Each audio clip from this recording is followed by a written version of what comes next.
అది కాదు, నువ్వు చెప్పు ఫస్ట్ ఆఫ్ ఆల్ నీ ఎక్స్పీరియన్స్ ఎలా ఉంది? నువ్వు కూడా ట్రావెల్ చేస్తున్నావు, నువ్వు కూడా మనుషులు కలుస్తున్నావు, రకరకాల మనుషులు కలుస్తున్నావు, రకరకాల ప్లేసులు తిరుగుతున్నావు. నువ్వు ఈ ప్రాసెస్లో ఏం నేర్చుకున్నావు? అసలు నువ్వు ఎందుకు వెళ్తున్నావు? అసలు మీదకి ఎందుకు వచ్చావు? నేను మనుషులతో కనెక్ట్ అవ్వాలనుకుంటుంది. నేనేం మిస్ అయ్యాను లైఫ్లో, ఇంకా ఆఫీస్లో కష్టాలు తప్ప పెద్దగా ఏం లేదు. అదే నేను బయటకు వచ్చి నలుగురితో తిరిగి 4 పర్స్పెక్టివ్ ఆఫ్ లైఫ్ చూస్తే, నలుగురు 4 ప్రొఫెషన్స్ లో ఉంటారు. వాళ్ళకి లైఫ్ మీద ఉన్న పర్స్పెక్టివ్ నాకు అర్థం అవుతుంది. అర్థం చేసుకోవడానికే ఈ ప్రయాణం స్టార్ట్ చేశాను. లివింగ్ ఇన్ ద మూమెంట్ అంతే. అసలు మోస్ట్ ఇంపార్టెంట్ థింగ్ లైఫ్లో ఏంటంటే కంటెంట్మెంట్.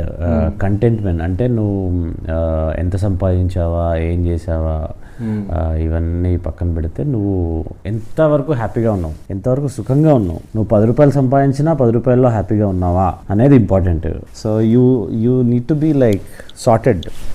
అంటే being sorted is most difficult thing కదా. Travelling will teach you lot of things. Good that you travelling. By the way మనోడు చాలా మంది పెళ్ళైన వాళ్ళకి ఇన్స్పిరేషన్. అంటే ఇంట్లో వైఫ్ ఉన్నా కూడా పర్మిషన్ తీసుకుని బయటకు వచ్చి సొంతంగా ఎలోన్ సోలో ట్రావెలింగ్ చేయడం ఎలా? ప్లీజ్ మీ ప్రేక్షకులకి చెప్పు.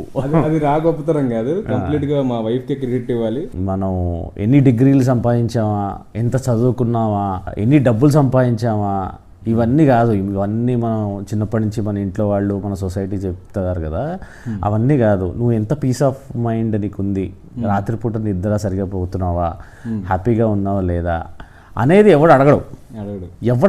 ఎక్సర్సైజ్ చేస్తున్నావా, హ్యాపీగా ఉన్నావా, అలా ఎవడు అడగడు. ఎవడి గోల్లో వాడు ఉంటాడు తప్ప ఎవడు అడగడు. అండ్ హ్యాపీనెస్ అనేది ఎవడి కాడు సంపాదించుకోవాల్సిందే. బీయింగ్ సార్టెడ్ అనేది ఎవడి కాడు సంపాదించుకోవాల్సిందే. దానికి one of the best way is to travel.